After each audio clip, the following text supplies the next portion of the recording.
Muy buenos días, mi estimada audiencia, hermanos creyentes y los que no y están ya en remojo para llegar a convertirse y entregarle su vida al Señor Jesucristo.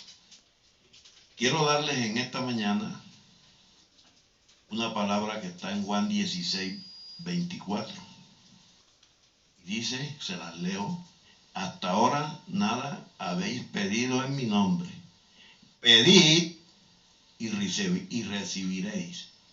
Repito, pedid y recibiréis para que vuestro gozo sea cumplido. ¿Qué nos está diciendo el Señor aquí? Que hasta ahora ustedes y yo y todos los que me escuchan, joven, jovencita, adulto, mayor, que Jesús les estaba hablando a sus discípulos y ellos no habían pedido nada en su nombre. Y Él está hablándoles y se les refería a ellos, era de un nuevo día. Dios hoy está creando para ti un nuevo día sobre la tierra. Por eso les dijo, pedid y recibiréis para que vuestro gozo sea cumplido. Y recordemos que Jesús es el que necesita, Él no necesita de una respuesta. Jesús no es el que necesita una respuesta a la oración, sino nosotros. Entonces, a todos nosotros nos han puesto un nombre. A veces bonito, a veces no nos gusta el nombre. Pero hoy les voy a hablar y la palabra se titula 3 copas, 3J. Porque Jesús es el nombre más excelente. Cuando usted aprenda a usar su nombre en oración, usted va a tratar con demonios y ministrar sanidad. De hecho, es allí donde yace el secreto de usar el nombre de Jesús.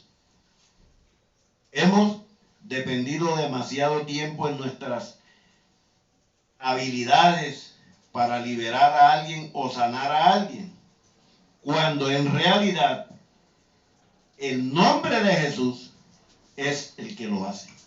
Y todo lo que está investido, cubierto de ese poderoso nombre, nos pertenece, porque Jesús nos lo dio sin ninguna limitación. Pero, ¿qué dijo Jesús con relación en su nombre y en la oración? Pedid y recibiréis. Recibiréis. Hay un nuevo día para ti. Hay un nuevo día para tu familia. Hoy es un nuevo día para que te levantes. Pongas tu mano allí en ese corazón y diga, Señor, hoy voy a entregar mi vida a ti, de mi familia, de mis hijos. Hoy voy a poner este negocio en el nombre de Jesús. Hoy voy a ir a este lugar y voy a venirme en victoria con el nombre de Jesús.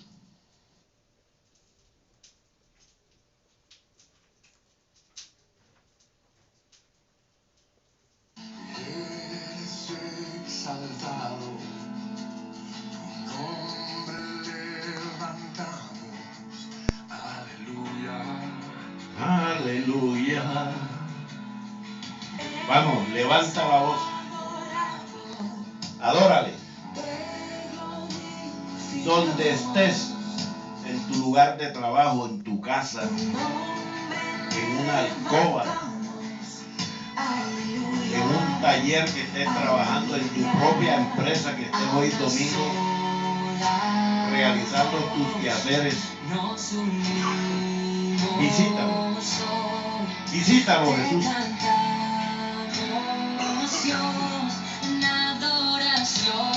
Adora, adora.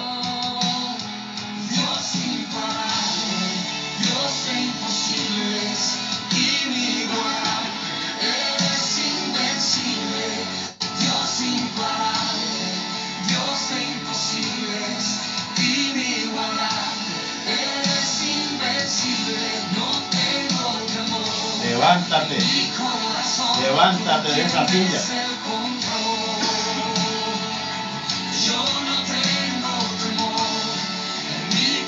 Arrodíllate delante de tu Creador, Sanador, Salvador y Proveedor. Jesús.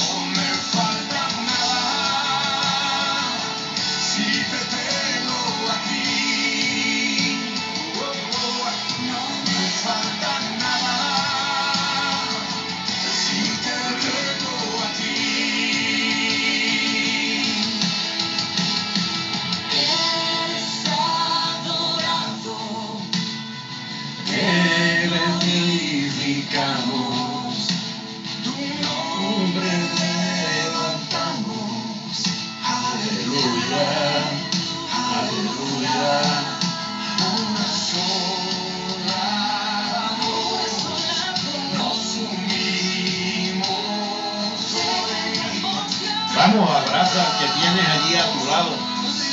Dile, Jesús es el nombre más poderoso.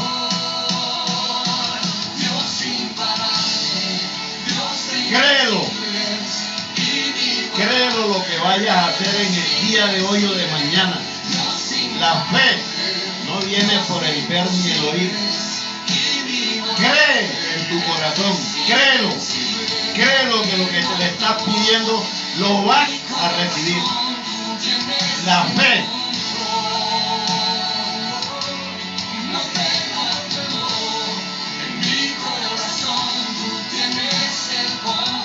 Vamos, que esa fe prevalezca en ti.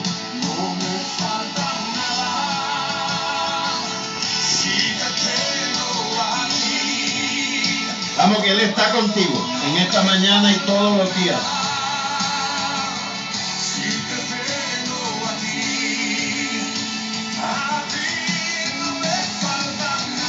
Nada te falta con Jesús.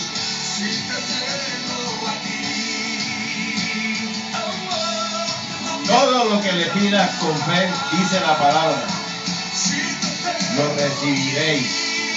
Fe. Mete esa palabra en tu corazón, en tu mente, en tu voluntad. Repítela que así sea 300 veces al día. Jesús es mi protector. Jesús es mi fe y tengo confianza en Jesús. Y yo sé quién va conmigo, va por mí. Y quien a mis enemigos hace huir. Y yo sé. El nombre de Jesús en la batalla espiritual es para que usted lo use en ese combate contra las fuerzas invisibles que nos rodean. A diario hay una batalla. A diario hay una batalla allí. Combate contra todas esas fuerzas invisibles. Tenemos la autoridad en su nombre y contra todas las potestades de oscuridad. El poder es autoridad. Dígaselo al que tiene ahí en su casa a su lado, o el que me está viendo, el que me está escuchando. Dígale, el nombre de Jesús es poder. El nombre de Jesús es autoridad.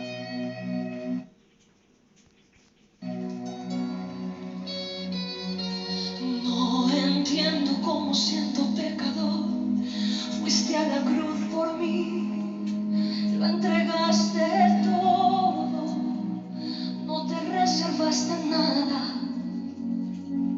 conociendo la maldad que había en mí y todos mis errores, no me despreciaste. Vamos, Él te está esperando con esos brazos abiertos. Diste tu sangre por mí, diste tu vida. Esa copa de que se tomó Jesús para que usted la beba. Mi Jesús, diste tu sangre, cántale. Diste tu sangre por mí, diste tu vida por mí, lo diste todo por mí, mi Jesús. Vamos, hermano, levántate. Él no se escondió ni se bajó de la cruz.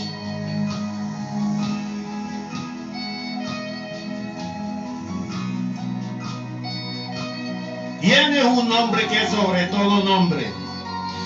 No entiendo cómo siendo pecador fuiste a la cruz por mí, lo entregaste todo, no te reservaste nada, conociendo la maldad que había en mí y todos mis errores, no me despreciaste, sino que me abrazaste, da las gracias y canta, diste tu sangre por Dile. mí. Derramaste tu sangre por mí, por mi familia, por mis hijos. Y hoy estoy aquí gracias a ti.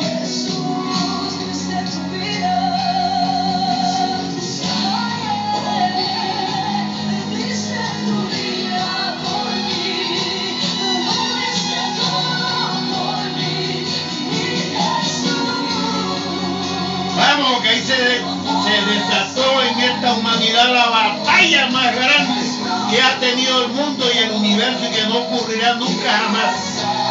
Allí en el Calvario.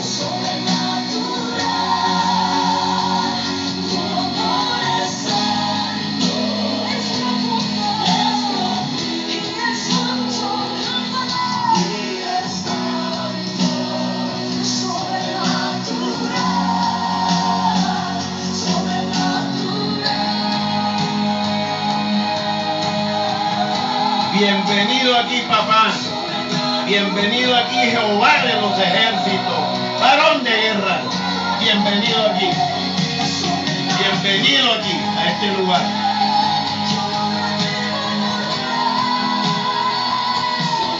Bienvenido aquí, el Hijo Eterno, el Hijo del Dios viviente. Bienvenido aquí, Jesús, tu Espíritu está aquí. Y en cada oyente y en cada persona que te está viendo.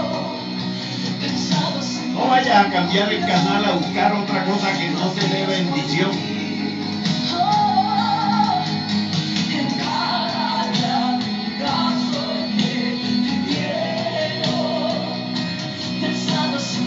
Bienvenido aquí, el caballero de la unción. Espíritu Santo de Dios, sé tú mi maestro, sé tú mi guía en esta mañana. Tú estás sobre toda la faz de la tierra y hoy habrán maravillas aquí, liberaciones y sanidades, milagros. Yo no los hago, los hace el que está ahora aquí sobre la tierra. Y si usted lo cree, la palabra lo dice, sin fe es imposible agradar a Dios. Levántate.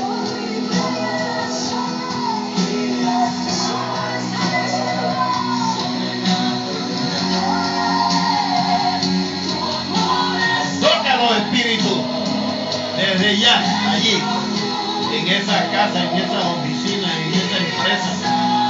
Hermanos de otras denominaciones que me están escuchando y viendo. Si usted quiere que el evangelio se extienda, simplemente tiene que suscribirse. No me va a ayudar a mí, sino a que el evangelio siga creciendo. El evangelio, ponga el dedito, porque la palabra de Dios es poderosa y el nombre de Jesús es poder y autoridad.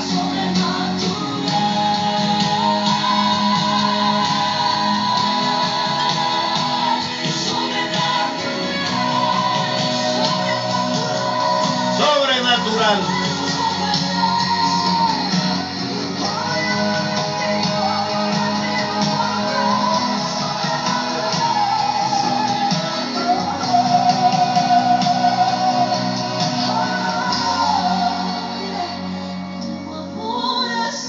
Díselo.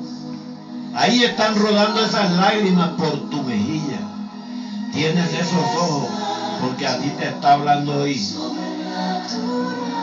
el Rey de Reyes, el Señor de Señores, el admirable, el consejero, el Dios fuerte, el Dios admirable, Emmanuel, te está hablando en esta mañana. Manos y cante, tu amor es Tócalo, tócalo, tócalo, tócalo.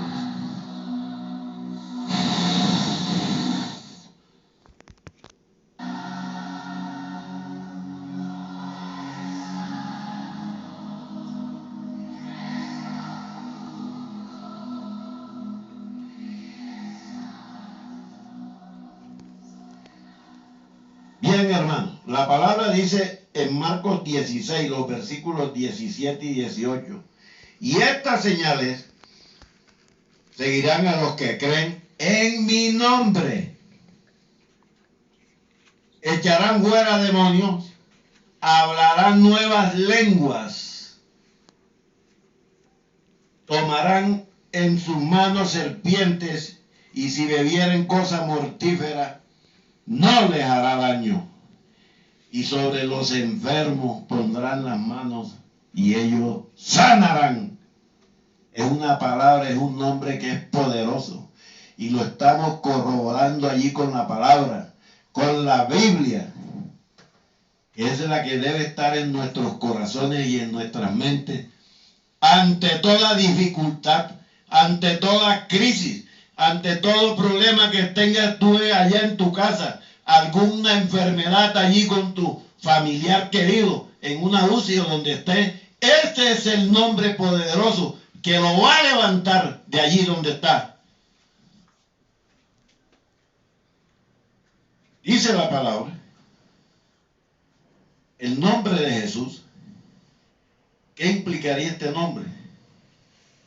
Cuando fuera usado en oración por las almas que están oprimidas, hoy van a ser liberados el que cree. Y su gozo es que reconozcamos ese nombre. A donde estés, tienes una pequeña visión, que no miras el poder que tiene su nombre. No parece, dicen algunos por ahí, yo lo he oído, a veces en el bus, van hablando, no parece que vayamos a lograrlo si vamos del Señor fulano de tal. No vamos a hacer eso. No diga eso, hermano. ¿Sabe qué está haciendo? Usted está jactándose del diablo, de su enemigo. Hable de Jesús, porque el diablo es el autor de la enfermedad y las dolencias. Y Dios es el que sana las dolencias y tu enfermedad. Si tú tienes una baja estima y poco respeto a su nombre, te quiero decir en esta mañana que no podemos esperar mucho. ¿Por qué? Porque usted y yo sabemos que Él, su nombre, nos pertenece y que estamos autorizados para usar su nombre. Jesús fue vendido por 30 monedas de plata por Judas Iscariote. Lo traicionó y lo vendió. Su discípulo fue rechazado posteriormente por sus cualidades, su personalidad. En Nazaret, Jesús enfrentó muchos obstáculos, muchos impedimentos en su vida y en su ministerio. Y el inicio de su ministerio está allí en Mateo 4:17, cuando él dice estas palabras que al leerla, cuando estudiaba y preparaba este tema, la copa de Jesús, arrepentidos, porque el reino se ha acercado a ustedes y a mí y a toda esta tierra. Y desde entonces, desde ese mismo instante comenzó Jesús a predicar y a decir, arrepentíos, porque el reino de los cielos se ha acercado. Jesús, de conducta intachable, puro, muchas personas sentían antipatía por él, por el comportamiento, las palabras, las acciones que él realizaba. Nunca conoció el pecado. fue de una fe inamovible, es la que yo pongo en esta mañana sobre todo aquel que tiene esa fe débil. Hoy te vas a fortalecer. Hoy el Señor va a derramar a través de su Santo Espíritu esa fe y ese amor ágape de Él a través del Espíritu Santo en tus corazones o a sus corazones. Jesús, autor y consumador de la misma, hijo de María y de José, y con muchas barreras antes y durante y después de su ministerio, tuvo en sus familias críticas fuertes y problemas de índole familiar, como a veces se le presentan a ciertos hermanos. Ya se va para la iglesia, ya va a llevarle la plata ya al pastor, no, y cantidades de cosas que le dicen. Quiero decirte en esta mañana que estas son algunas de las barreras externas que enfrentó Jesús y que también debemos enfrentar nosotros, porque Jesús la enfrentó antes de su muerte, antes de su resurrección y ascensión, el complot para matarlo. Esa traición de Judas, parte de uno de sus discípulos, los testigos de Cristo, y si usted es uno de ellos, que yo estoy absolutamente seguro que lo es, el que me va escuchando allí en un bus, en su carro, en su automóvil particular, tal vez en un avión, allí no se termina aquí tu camino y no mueren hasta que no haya terminado el testimonio. Cristo fue el fiador, un fiador que se comprometió a responder por nuestros pecados, el justo por los injustos. Su sufrimiento más pesado, la Escritura se los atribuye a la mano de Dios Padre. Si nos alejamos, podemos encontrar perdón y sanación. Él en la cruz, allí el sudor le resumaba por la frente, salían del exterior en gotas a través de los poros de su cuerpo. Quiero decirte, hermano creyente, hermano cristiano, en esta mañana, que el cristianismo se utiliza el vino porque es la expresión del sacrificio de la muerte de Jesús. Se desangró en la cruz, derramó su sangre por todos los que creían en Él, o creerían, se dice, en Él. El vino representa la sangre de Cristo.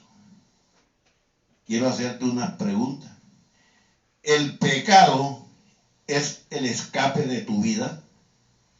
La carga pesada del pecado, ¿a dónde te lleva? El pecado es una carrera mortal, déjamelo decírtelo. ¿Hasta cuándo vas a seguir corriendo? Deja la angustia del pecado. Reconcíliate con Jesús. Esta es la oportunidad que tienes ahora. Él es tu coach, tu manager. Déjate dirigir por Él. Mientras usted viva en esta tierra, hermano, usted va a pasar por pruebas. Pero si Dios está de su lado, usted es dueño de la victoria. Victoria. En cualquier situación que se encuentre, usted puede salir victorioso si usted está del lado de Dios. Y no permita que ninguna de las pruebas que estés ahora pasando en tu vida familiar, personal, profesional, roben lo mejor de ti. Piensa en los problemas solo como una oportunidad que te está dando Jesús para crecer, para avanzar en tu ministerio, para avanzar en la vida cristiana. Más, para confiar en Dios y aumentar tu fe. Fe. Hay que recordar que pongas tu fe en acción hoy, hoy, hoy, hoy. Pero lo más grandioso que usted debe recordar es que cuando enfrente un problema, usted le sirve a Dios y el que le sirve a Dios tiene la victoria. Y es más que suficiente. No importa lo que usted necesite, Dios tiene su respuesta. Y lo que le pertenece a Dios, déjame decirte en esta mañana, también es tuyo. Lo que le pertenece a Dios es tuyo. No escuches las dudas. El susurrito que llega el Satanás a hablarte ahí, a decirte mentiras. Puede que existan personas en tu entorno que quieran hacerte dudar y te dirán cosas como esta. No puedes hacer esto. Mira lo que tenemos ahí, es mucho dinero. No podemos comprar ese lote, esa casa. No puedes hacer lo otro. ¿Y usted qué hace? Usted puede escoger. Usted puede escuchar a la duda. Si usted lo hace, te perderás la bendición. Te perderás la bendición. Lucas 5:23 dice la palabra de Jesús, la palabra de la Biblia, que es más fácil decir, tus pecados te son perdonados, o decir, levántate y anda. Yo te digo en esta mañana, hay que tener pasión por la presencia de Dios en tus oraciones, en tus devocionales. Pégate a la presencia de Dios y hónralo.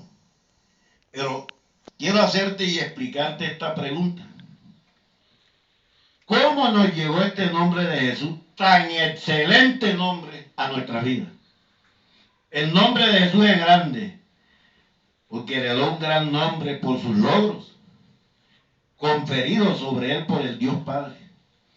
La mente es la puerta del corazón.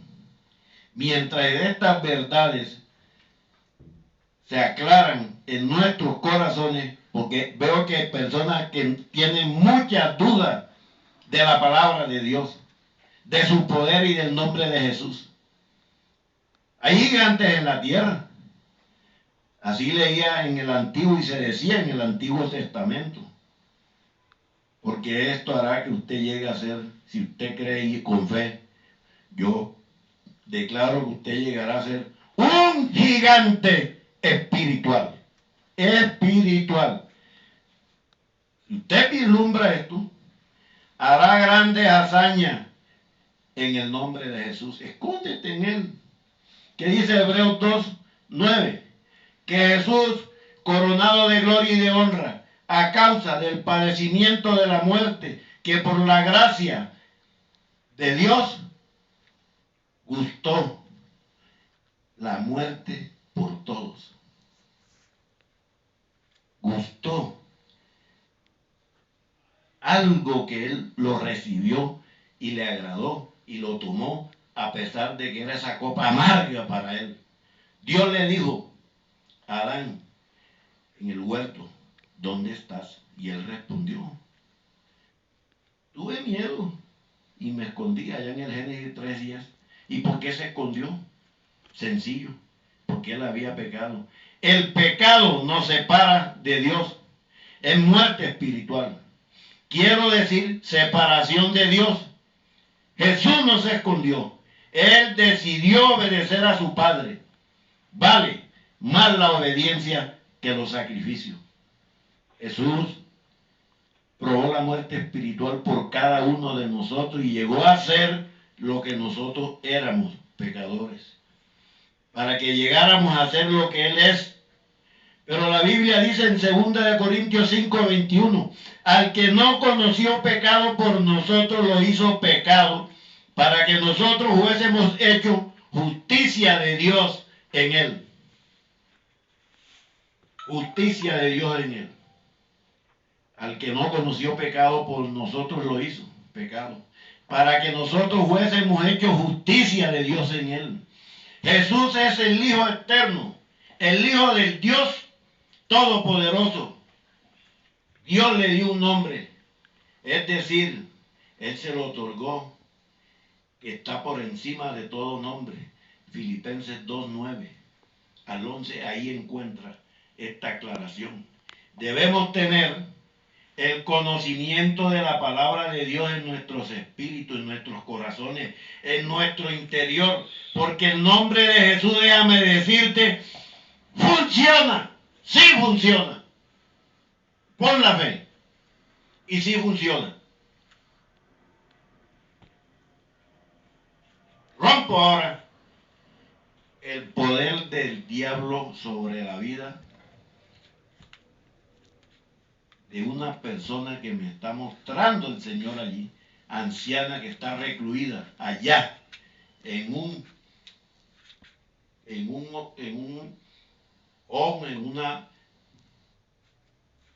asilo para ancianos, que está allí, que está discapacitada de sus dos piernas. Te reprendo de allí y sales de ese cuerpo.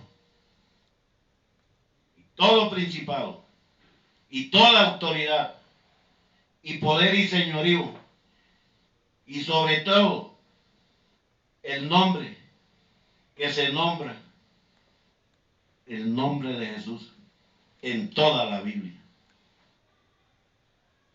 Yo declaro sobre esa persona en esta mañana sanidad, libertad, y declaro su salvación y sanidad en el nombre de Jesús.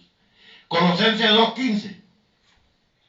Y despejando a los principados y a las potestades, los exhibió públicamente, triunfando sobre ellos en la cruz.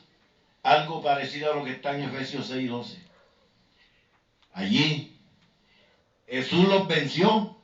En ese tiempo el rey que vencía al otro, los metían en un carruaje grande y los paseaban y los exhibían públicamente encadenados allí presos.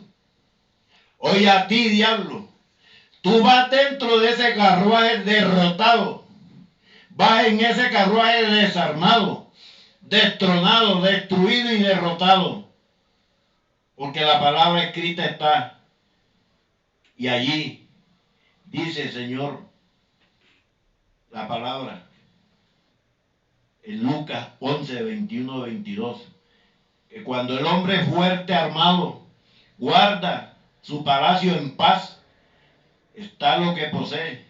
Pero cuando viene otro, más fuerte, Cristo Jesús, que él, y le vence, le quita todas sus armas en quien él confiaba, y reparte el botín. O sea que el poder que tenía el diablo lo tiene la iglesia. Y tú no tienes por qué estar enfermo. Pon la mano donde llegó la enfermedad y la dolencia. Y repréndelo en el nombre de Jesús. Repréndelo en el nombre poderoso de Cristo Jesús.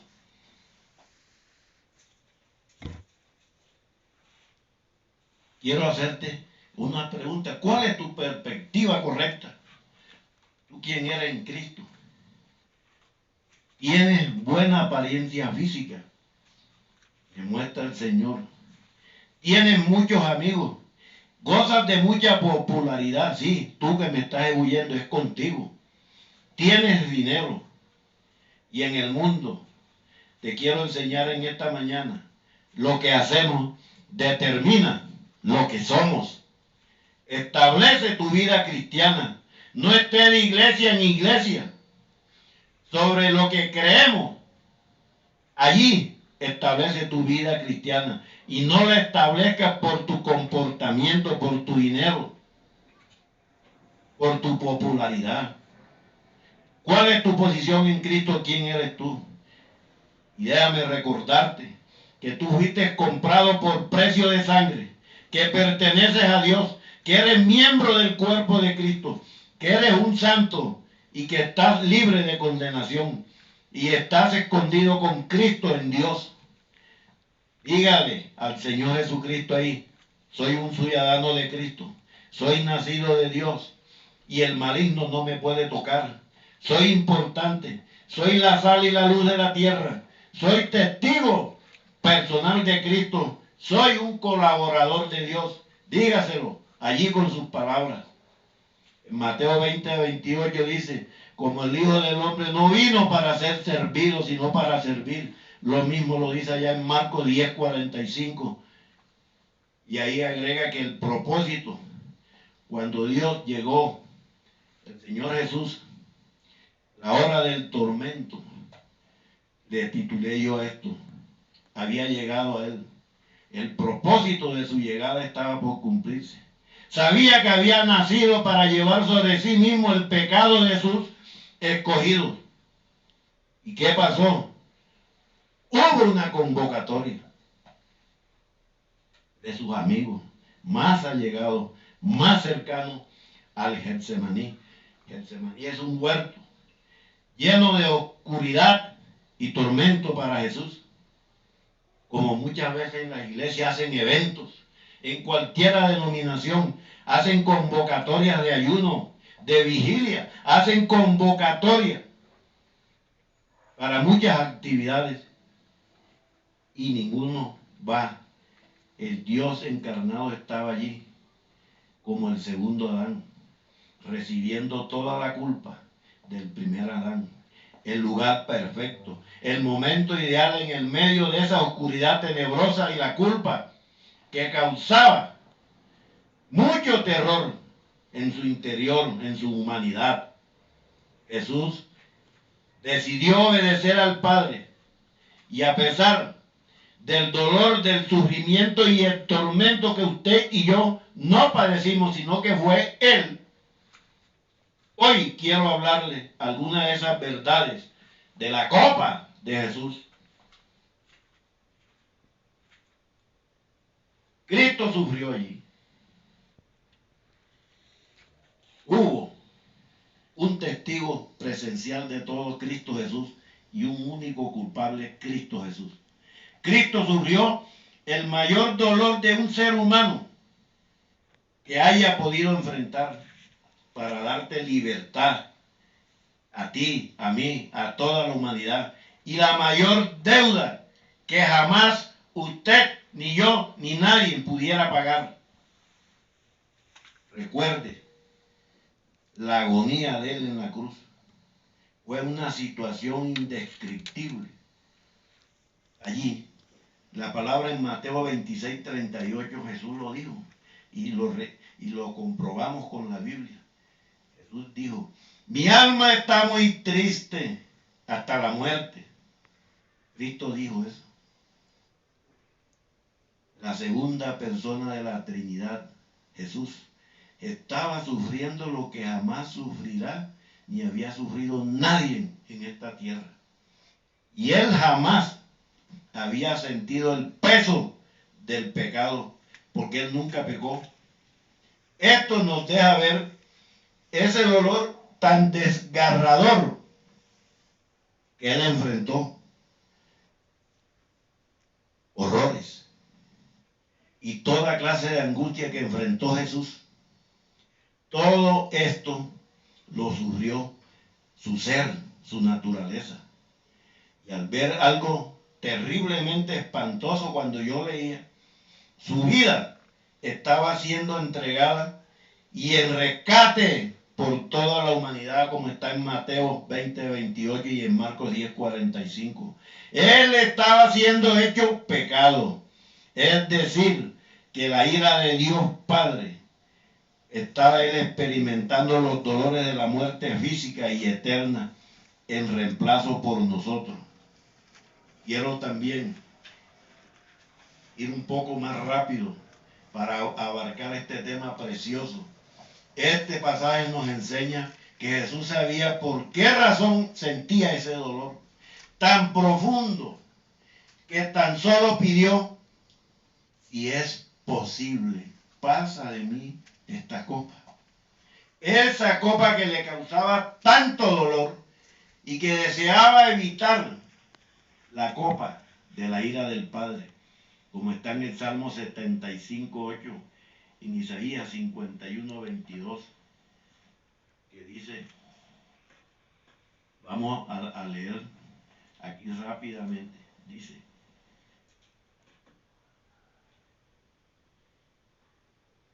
toma de mi mano la copa del vino de este furor y da a beber de él a todas las naciones a las cuales yo te envío. Está allí en Jeremías 51, en Jeremías 25, 15, el sufrimiento físico, lo cual estaba siendo sometido, lleno de horror su vida, su corazón puro, el de Jesús, sabía que en unas cuantas horas él tendría que sufrir el peso de la ira de Dios sobre sus hombros. Él es el Cordero que quita el pecado del mundo. Jesús se sentiría allí. Él experimentaría el abandono de su Padre. Eso causaba en él una agonía y un tormento asfixiante, que la ira de su Padre se descargaría sobre él y que no estaba suplicando para evitar un dolor físico, ni ser librado de la muerte. Él sentía la mano de Dios Padre sobre su cabeza, transfiriéndole la paga del pecado, la culpa de los pecadores rebeldes. Las únicas palabras que exclamaba Jesús y que salían de su boca eran estas: Padre mío, si es posible, pase de mí esta copa, pero no sea como yo quiero, sino como tú, respondió. Esto nos revela que Jesús en su verdadera humanidad estaba sintiendo la presión por todos lados. No era un superdotado, era un hombre que sentía el dolor, la traición. No era un dolor del cuerpo, era del alma, su espíritu turbado, que es peor que cualquier clase de dolor. Y de hecho, el dolor del alma, te quiero enseñar en esta mañana, se manifiesta en el dolor del cuerpo. El gozo del alma conquista el dolor del cuerpo. En Proverbios 18:14 dice la palabra: el ánimo del hombre soportará su enfermedad, mas ¿quién soportará el ánimo angustiado? La angustia que estaba sintiendo Jesús allí sobre su alma, sobre su espíritu.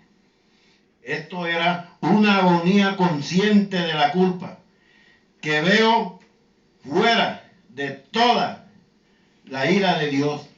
Todo el infierno fue destilado en esa copa. Esta palabra, destilado, viene de una palabra griega que es nataf, N-A-T-A-F, que es gotear, resumar, y destilar es hablar por inspiración o profetizar. Cristo sufrió esa agonía. Jesús es la copa de la salvación, espíritu, y es también la copa de salvación para todos los perdidos que no han llegado todavía a sus pies ni han entregado la vida a Jesús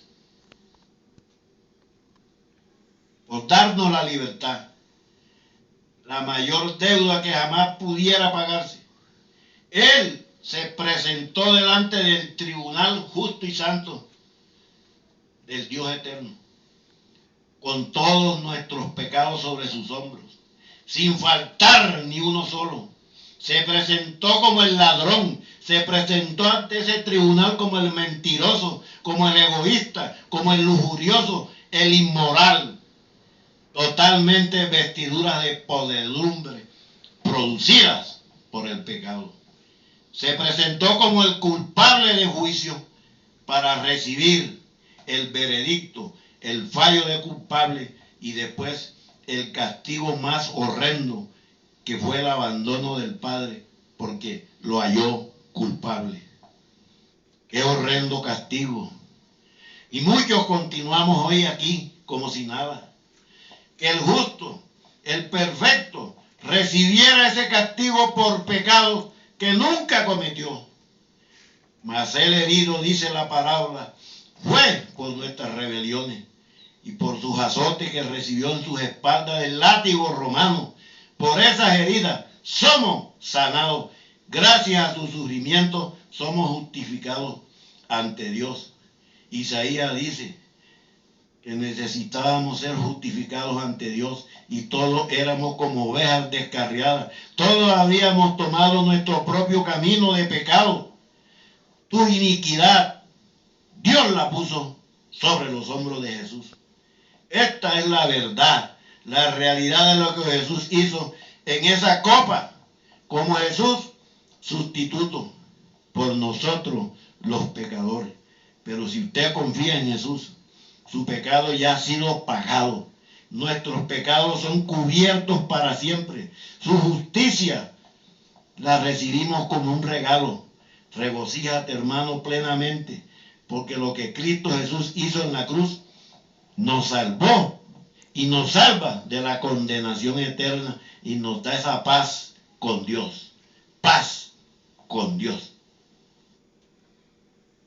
Quiero decirle que esta es la verdad, la realidad.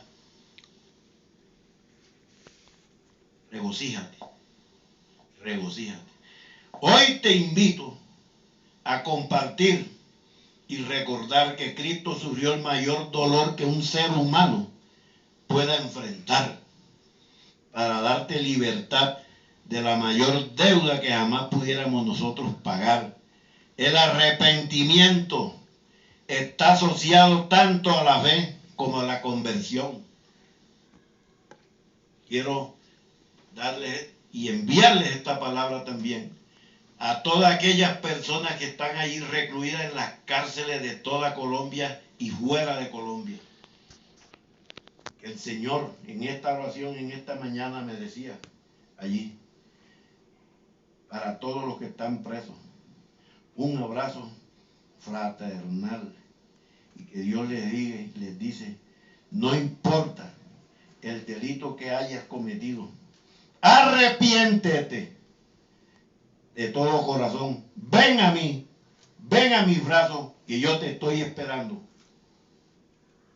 La gloria de Dios es más poderosa, es el más poderoso agente de transformación de cualquier persona. Quiero decirte, ya para terminar y concluir, lo que sintió Jesús en el huerto de Getsemaní, después de esa agonía. Jesús sabía que tenía que sufrir por los pecados de todas las personas. Él no quería sufrir, pero escogió en obediencia, escoger y obedecer a su Padre Celestial. ¿Y qué nos enseñó Jesús en el huerto de los olivos? Perseverancia. Él nos enseña a abrazar la voluntad de Dios sin poner ningún obstáculo alguno, ni condiciones, aunque por momentos nosotros pidamos ser liberados con cualquier opresión, que si pudiésemos identificarnos con la voluntad de Dios, sería la victoria para usted y para todos los que estén en esta situación. Pero ¿qué quiere decir? Que pase de mí esta copa. Había tristeza en él hasta la muerte. Si pudiéramos parafrasear, sería algo así como una expresión que se diría así: la tristeza me embarga tanto que estoy a punto de morir. ¿Y qué nos enseñó el pasaje? Que el Mesías sabía por qué razón sentía ese dolor tan profundo, ya que pide, si es posible, pasa de mí esta copa. Pasa de mí esta copa. Jesús se postró sobre su rostro, orando.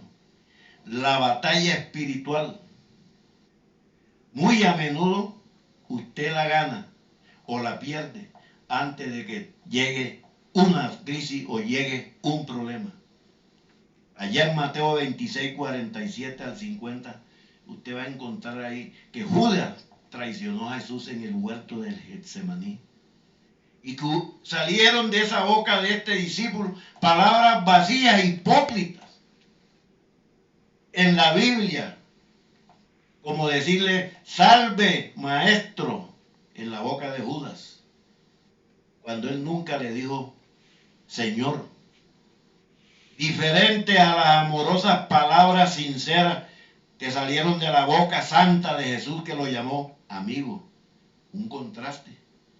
Y en Juan 18:6 dice la palabra, cuando fueron y preguntaron por él, y él dijo, yo soy, retrocedieron y cayeron a tierra. Getsemaní, ¿qué es? Getsemaní es el lugar donde se aparecen los Judas.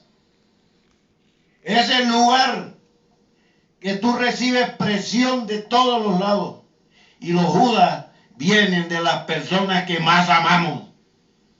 En Getsemaní usted se rinde y rinde tus asuntos allí a Dios. En el Getsemaní, quiero que muera, dice el Señor. ¿Y quién está contigo? Di al que tienes allí a tu lado, el que me está escuchando. El poderoso de Israel está conmigo. Si usted está en el desierto, pelee. Si hay problemas, pelee porque tiene las armas. Aquí no hay resurrección en el desierto. ¿Cuál es el problema que tienes en tu corazón?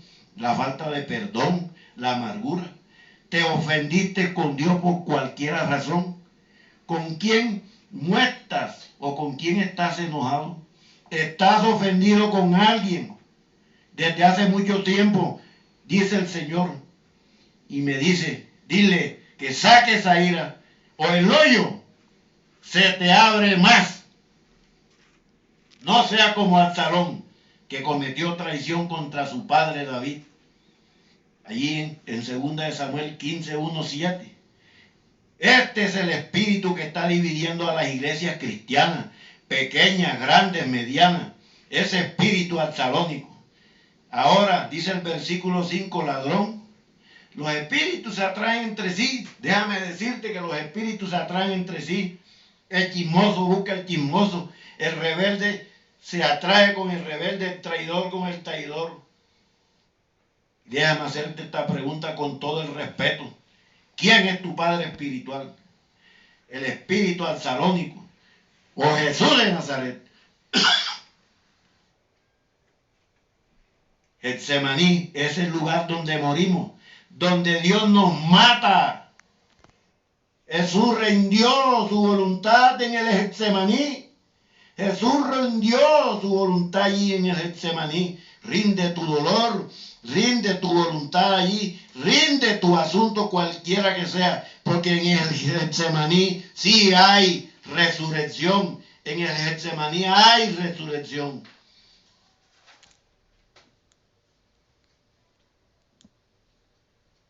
Él tomó la copa en el Calvario, pero decidió hacerlo de una vez por todas en el Getsemaní. Trajo al hombre de Getsemaní, lo llevó a la puerta de la gloria. Si Jesús hubiera fallado en el Getsemaní, también hubiera fallado en la cruz. Su éxito, querido hermano, en el Getsemaní hizo posible la victoria en la cruz. Pelea tu victoria en el Getsemaní. La lucha en la cruz fue ganada primero por oración en el Getsemaní. ¿Qué es lo que nos separa de la presencia de Dios? La muerte espiritual, el pecado, que estamos separados de Dios. Allí, ¿cuál es la copa del Señor? En la última cena del Señor se habla de la copa. Pero aquí denota el vino, que es el emblema de la sangre de Cristo. Primera de Corintios 10, 16 al 21. ¿Cuáles son las 7 copas? Las 7 copas que habla la Biblia son las siete plagas que envió Dios contra el imperio de Egipto. Dios está dando un último llamado a la conversión, pero la mayoría lo rechazan. Y te quiero decir en esta mañana y ahora, en el Apocalipsis 16:1, y dice la palabra, y oí desde el templo una gran voz que decía a los 7 ángeles, id y derramad sobre la tierra las 7 copas de la ira de Dios. ¿Qué dijo Jesús al tomar la copa? Beban todos de ella, porque esta es mi sangre. Sangre de la nueva alianza que será derramada por todos para el perdón de pecados. ¿Qué significa que se haga la voluntad y no la mía? Un acto de voluntad, querido hermano, es un compromiso de parte suya decidido al comprometer que todos nos vamos retirando y no queremos compromiso con las cosas de Dios, con lo que Dios quiere que hagamos, reclamando. Hágase tu voluntad. Allí estamos renunciando a nuestras propias voluntades y comprometiéndonos a hacer activamente la voluntad de Dios. Allí, diga conmigo, allí donde está sentado, todo lo puedo en Cristo que me fortalece. Cristo fue el predicador más grandioso que el mundo haya oído jamás. ¿Por qué? Porque Jesús es el esposo para la novia. Y que debido a Jesús, Él es el amigo para el que no tiene amigo. Él es el médico para el enfermo. Él es el psiquiatra para el confundido. Él es el banquero para el pobre. Él es la brújula para el viajero y el perdido. Él es la estrella resplandeciente de la mañana para que usted camine, para que usted